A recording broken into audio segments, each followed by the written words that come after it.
Students, आप लोगों के लिए एक नोटिफिकेशन जारी हुआ है एनबीसीसी की तरफ से। तो ये डिटेल नोटिफिकेशन है जिसमें कि सिविल, इलेक्ट्रिकल, मैकेनिकल तीनों ही ब्रांचेस के लिए जेई की वैकेंसी रिलीज हुई है। और एनबीसीसी एक अपने आप में हमेशा से एक अच्छा एग्जाम रहा है, क्योंकि अपना एग्जाम भी ऑन टाइम कराते हैं, रिजल्ट भी ऑन टाइम निकालते हैं। तो जो कई ऐसे एग्जाम से बच्चों को दिक्कत देते हैं कि भाई नोटिफिकेशन का नहीं पता, कब क्या चीजें होंगी नहीं पता होता, ये एनबीसीसी में आपको नहीं देखने को मिलता। तो अपने आप में मुझे लगता है कि हमेशा एक अच्छी चॉइस बच्चों के लिए रहता है।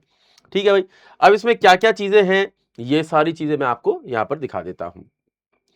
ठीक है, देखिए यहां पर वैसे तो पोस्ट कई सारी हैं, लेकिन जो मैं आपको दिखाना चाह रहा हूं वो कौन सी पोस्ट है, वो है आपकी जूनियर इंजीनियर की पोस्ट।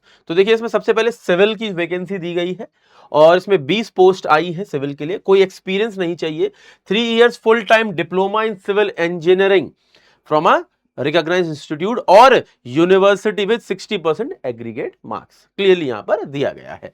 ठीक है ना। इलेक्ट्रिकल के लिए भी देखिए यहां पर ये जो पोस्ट है वो करीब करीब 10 पोस्ट निकाली है।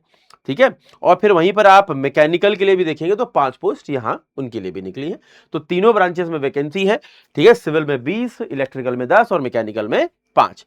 ठीक है ना। प्रोसीजर ऑफ अप्लाइंग भी इन्होंने दिया है कि भाई आपको इनकी वेबसाइट पर जाकर अप्लाई करना है। कब से कर सकते हो, 6 मार्च से कर सकते हो। ठीक है ना।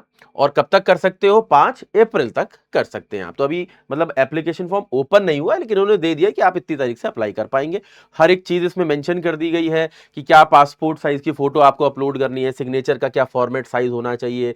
ठीक है, साथ के साथ latest OBC, economically weaker section, SC ST जो सर्टिफिकेट्स हैं एप्लीकेबल, ये सारी चीजें आप लोगों को बता दी गई। इसके अलावा इसको लेकर आपको कोई डाउट हो तो वो मुझे पूछ लीजिएगा, कमेंट कर दीजिएगा वीडियो के नीचे।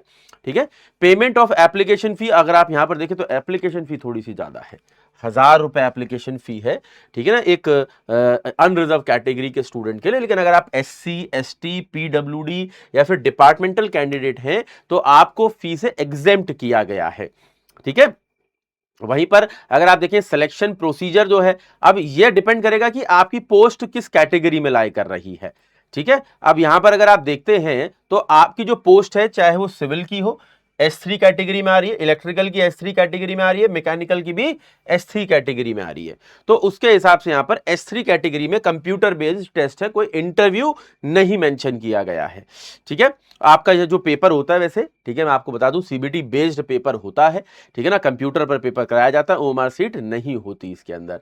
ठीक है, जनरल यहां पर यह है कि अगर आप किसी भी स्टूडेंट मतलब किसी भी स्टेट से आते हैं तो आप इसके लिए अप्लाई कर सकते हैं। ऑल इंडिया के स्टूडेंट होने चाहिए, स्टेट स्पेसिफिकेशन में नहीं होती, बस आप इंडियन सिटीजन होना इंपॉर्टेंट है बस, इसके अलावा कोई ऐसी रिक्वायरमेंट इसमें नहीं रहती है। ये पेपर मैंने खुद ने भी दिया हुआ है। ठीक है ना, और 2016 में मैं इस पेपर में सेलेक्ट हुआ था।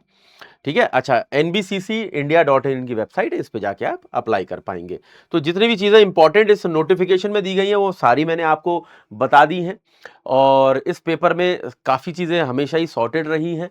आप इसको अच्छे से फॉर्म को भरिएगा जैसे ही आपको मौका मिलता है और दीजिएगा। अगर आप इसके सिलेबस की बात करते हैं तो मेजरली मैं बता दूं, इसका जो सिलेबस होता है टेक्निकल के अंदर, वो जैसा आपका एसएससी जेई का सिलेबस है ऐसा ही इसका भी सिलेबस है। तो इसके लिए कोई अलग सिलेबस आपको फॉलो करने की जरूरत नहीं है।